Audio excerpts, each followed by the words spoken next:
મારા વાલા ભાઈઓ અને બહેનો, ઈસુ ખ્રિસ્તના નામથી આપ હરેકને પ્રેમી સલામ.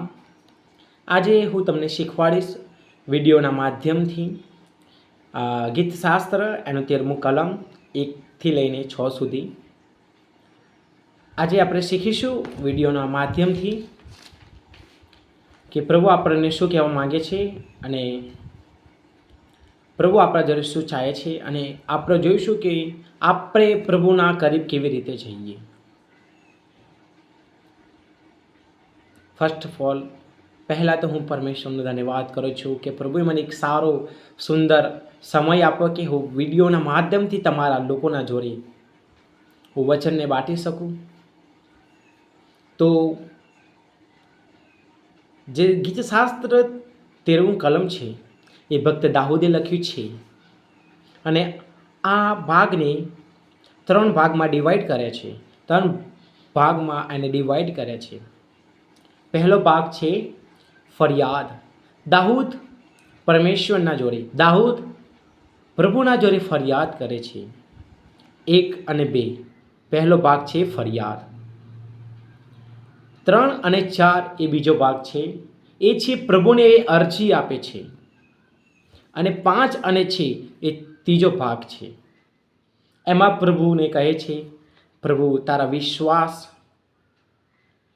મને રાખ, ક્યારે પણ મારો વિશ્વાસ તારા ઉપરથી હટી ના જાય. મારા પ્રિયો, આજે હું તમને શીખવાડીશ આ નાના ચકડા વચનમાંથી. તો આઈએ આપણે એક એક વચન અમને વાંચીશું અને હું તમને શીખવાડીશ પ્રભુ ઈસુ ખ્રિસ્ત આપણને શું કહેવા માંગે છે, અને આ વચન આપણા જીવનમાં આપણે કેવી રીતે લાગુ કરીશું. આપણે આ વચનના દ્વારા શીખીશું. તો પહેલામાં લખ્યું છે ગીતશાસ્ત્ર એનું 13મું કલમ અને 1માં લખ્યું છે કે હે યહોવા, ક્યાં સુધી તું મને વિસરી જશે? શું સદાકાલ સુધી? શું ક્યાં સુધી મારાથી વિમુખ રહેશે? મારા પ્રિય ભાઈઓ, દાઉદ કહે છે કે પ્રભુ તું મારાથી કેમ નારાજ છે? ક્યાં સુધી તું મારાથી અલગ રહીશ? ક્યાં સુધી તું મને આ મુસીબતમાં તું નાખીશ? ક્યાં સુધી તું મારા જોડે વાત નહીં કર? અને બીજા કલમમાં લખ્યું છે મારા પ્રિયો, આખો દિવસ મારા હૃદયમાં શોકાતુર થઈને ક્યાં સુધી મારા જીવનની સાથે હું વકવિત ક્યાં કરીશ? ક્યાં સુધી મારા શત્રુ મારા પર ચડી વાગશે? મારા પ્રિયો, ફક્ત દાઉદ કહે છે કે ક્યાં સુધી પ્રભુ મારા શત્રુ મારા ઉપર જયવંત થશે? ક્યાં સુધી મારા શત્રુ મને હાલેલુયા આ કઠિનાઈની ઝંડમાં, આ કઠિનાઈના દુઃખોમાં રાખશે? તું ક્યાં છે પ્રભુ? તું મને ઉત્તર આપ. મેરે પ્રિયો ભાઈઓ અને બહેનો, જ્યારે આપણે પણ મુસીબતમાં હોઈએ ત્યારે આપણે મનમાં એવું વિચારીએ છીએ કે આપણને કોઈ સાથ આપનારો હશે, આપણને કોઈ આ મુસીબતમાંથી બહાર નીકળનારો હશે. આપણે એક્ઝામ્પલમાં આપણે એક ઉદાહરણ જોઈએ છીએ. તો આપણે જ્યારે કોઈ મુસીબતમાં પડીએ છીએ તો આપણે આપણા ઘર પરિવારના જોડે જઈએ છીએ અને કહીએ છીએ કે મને આ મુસીબતની કેવી રીતે બહાર નીકળવું છે.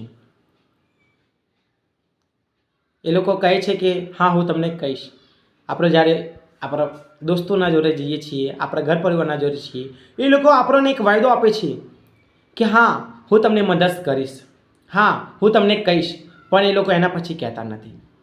પણ મારા પ્રિયો, જ્યારે આપણે પણ દુઃખમાં હોઈએ ત્યારે આપણે આપણા પરમેશ્વરને ક્યારે પણ નથી ભૂલવાના. કારણ કે હર એક મુસીબતમાં, હર એક દુઃખમાં ઈસુ ખ્રિસ્ત જ છે જે આપણી મદદ કરે અને આપણને એક સારા રાસ્તા બતાડે. આમાં મારા પ્રિયો 3માં એવું લખ્યું છે કે હે યહોવા મારા દેવ, ધ્યાન દઈને મને ઉત્તર દે. ભક્ત દાઉદ કહે છે કે મારા યહોવા, મારા દેવ, તું મારા ઉપર ધ્યાન રાખ. તું ક્યાં છે? મને આ મુસીબતમાંથી, મને આ દુઃખોમાંથી, મને આ ઝંઝરમાંથી તું મને બહાર નીકાળ. મારી આંખો પર પ્રકાશ પાડ. રખને હું મરણની ઊંઘમાં પડું. Hallelujah, praise lord. મારા પ્રિયો, એ કહે છે કે તું મારા જીવનમાં પ્રભુ તારું પ્રકાશ રાખ, કારણ કે હું પ્રભુ તારાથી દૂર ના થાઉં. પ્રભુ હું તારા વચનને છોડીને ક્યારે પણ ના જાઉં. પ્રભુ કેટલી વાર પણ મારા જીવનમાં મુસીબત આવે, પણ તે છતાંય પ્રભુ હું તારા ઉપર જ ભરોસો રાખું. ક્યારે પણ મારા જીવનમાં, મારા હૃદયમાં, મારા જીવનમાં ક્યારે પણ ઊંઘ ના આવે, કારણ કે જ્યારે હું સૂઈ જઈશ એના પછી તો મને ખબર નથી કે હું પાછો ઉઠીશ કે નહીં ઉઠું. આમાં કહે છે મારા પ્રિય ભાઈઓ અને બહેનો, અને જેટલા પણ આ વિડીયોને જોઈ રહ્યા છે, હર એક વ્યક્તિને હું આજ પ્રોત્સાહિત કરવા માગું છું. એમને હું હિંમત આપવા માગું છું કે આપણે જ્યારે પણ મુસીબતમાં હોઈએ છીએ ત્યારે આપણને કોઈ સાથ આપનારો ન હોતો, પણ આપણને સાથ અને આપણને સાથે દુઃખ ઉઠાવનારો એક જ છે, જેનું નામ છે આપણો તારણહાર, જેનું નામ છે યેશુ ખ્રિસ્ત. જ્યારે આપણે એના જોડે જઈશું, એ આપણને હર એક પ્રશ્નોનો ઉત્તર આપશે. અહીંયા આપણે જોઈએ છીએ તો ભક્ત દાઉદ કહે છે, રખને મારો શત્રુ કહે કે હું તેના પર જીત પામ્યો છું, અને હું લથડું ત્યારે મારા શત્રુઓ હર્ષ પામે. પરંતુ મેં તારી કૃપા પર ભરોસો રાખ્યો છે, તારા તારણમાં મારું હૃદય હર્ષ પામશે. Hallelujah, praise lord. મારા વાલા ભાઈઓ અને બહેનો, જો અહીંયા ભક્ત દાઉદ કહે છે કે મારા શત્રુ ક્યારે પણ મારા પર વિજય ના થાય, ક્યારે પણ મારા શત્રુ મારા ઉપર જયવંત ના થાય. પ્રભુ તું મને હાલેલુયા આ મુસીબતમાંથી, આ હાલેલુયા આ કઠિનાઈમાંથી તું મને બહાર નીકાળીશ, એવો મારો તારા ઉપર વિશ્વાસ છે, એવો મારો ભરોસો તારા ઉપર છે. મારા પ્રિયો, જ્યારે આપણે પણ કોઈ મુસીબતમાં હોઈએ છીએ, આપણે પણ હાલેલુયા કોઈ સંકટમાં હોઈએ છીએ, ક્યારે પણ આપણો વિશ્વાસ યેશુ ખ્રિસ્તના ઉપરથી ક્યારે પણ ના તૂટે, ક્યારે પણ આપણો વિશ્વાસ હાલેલુયા એના ઉપરથી ક્યારે પણ ના હટવો જોઈએ. મારા પ્રિયો, દાઉદ આપણને શીખવાડે છે, અને જ્યારે આપણે 6ઠ્ઠી કલમ વાંચીશું ત્યારે એવું લખ્યું છે કે યહોવાની આગળ હું ગાયન ગઈશ. Hallelujah, praise Lord. દેખો, દાઉદ એ દુઃખમાં છે. હાલેલુયા. મેં તમને કહ્યું કે દાઉદ એક મુસીબતમાં છે.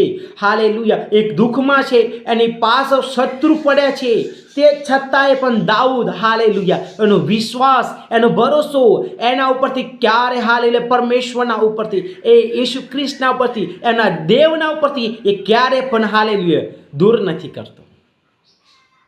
એ કહે છે કે હું યેશુનું ગીત ગઈશ, હું મારા દેવનું ગીત ગઈશ, કારણ કે કેમ કે તે મારો પર કૃપાવાન થશે.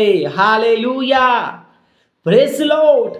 મેરે પ્રિયો, મારા વાલા ભાઈઓ અને બહેનો, આપણો વિશ્વાસ જો પ્રભુ યેશુ પર હશે તો એ ક્યારે પણ આપણને નહીં છોડે. આપણા હર એક મુસીબતના વખત, હર એક મુસીબતના સમય એ આપણા સાથ અને સંગ રહે છે, પણ આપણે લોકો એને મહેસૂસ કરતા નથી, આપણે લોકો એને ભૂલી જઈએ છીએ. તો મારા પ્રિયો, આજે હું તમને પ્રોત્સાહિત કરવા માંગુ છું કે ક્યારે પણ આપણે એને ભૂલવાનું નહીં. આપણા જીવનમાં કેવી પણ કોઈ પણ જાતની, કોઈ પણ પ્રકારની મુસીબત આવે, પણ આપણે ક્યારે પણ આપણા દેવને ભૂલવાનું નહીં, કારણ કે એ મુસીબતમાં, સુખોમાં, હર એક ચીજોમાં એ આપણી સાથે જ છે, એ આપણી જોડે જ છે, પણ આપણે એને અનુભવ નથી કરતા. આપણે અનુભવ કરવાની જરૂર છે, કારણ કે અહીંયા પણ આપણે દેખીએ છીએ ત્યારે ગીતશાસ્ત્ર એનું 13મું કલમ એના 6માં લખ્યું છે, ભક્ત દાઉદ આટલો બધો દુઃખમાં છે, હાલેલુયા એની પાસે શત્રુ પડ્યા છે, પણ તે છતાંય એ 6ઠ્ઠા કલમમાં એવું લખે છે કે યહોવાની આગળ હું ગાયન ગઈશ. હાલેલુયા. યહોવાની આગળ હું ગાયન કરીશ. હાલેલુયા. Praise lord. મારા પ્રિયો, આપણે પણ જ્યારે આપણા જીવનમાં મુસીબત આવે, આપણો વિશ્વાસ, આપણો ભરોસો, આપણી પ્રાર્થના ક્યારે પણ આપણે ભૂલવાની નહીં. કારણ કે એ જ બધી વસ્તુ છે જો આપણને આપણા હાલેલુયા દુઃખમાં આપણને પ્રભુના જોડે લઈને હાલેલુયા એક સારો રાસ્તો આપણા માટે પ્રભુ ખોલીને આપશે. આપણે ક્યારે પણ પ્રભુ હાલેલુયા અધા રાસ્તામાં ક્યારે પણ પ્રભુ આપણને નહીં છોડે. મારા પ્રિયો, આપણો વિશ્વાસ અને આપણો ભરોસો હંમેશા એના ઉપર રાખવાનો. મારા પ્રિયો, આ વચનથી આપણે શું શીખીએ છીએ?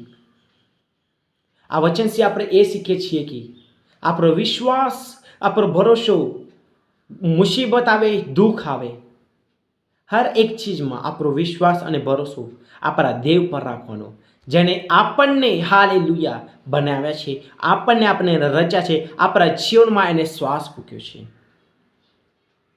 મારા પ્રિય, ક્યારે પણ એને ભૂલવાનું નહીં. એની નિરંતર એની સ્તુતિ અને એની મહિમા કરવાની, એની આરાધના અને એની સ્તુતિ કરવાની. હું આશા કરું છું કે આ વચનથી તમે બહુ બધું શીખ્યા હશો. મને પણ બહુ બધું શીખવા મળ્યું. તે બદલ હું પરમેશ્વરનો પણ, આપણા દેવનો ઈસુ ખ્રિસ્તનો પણ હું ધન્યવાદ કરું છું. આ વચનથી પ્રભુ તમને આશીષ કરે. મે ગોડ બ્લેસ યુ.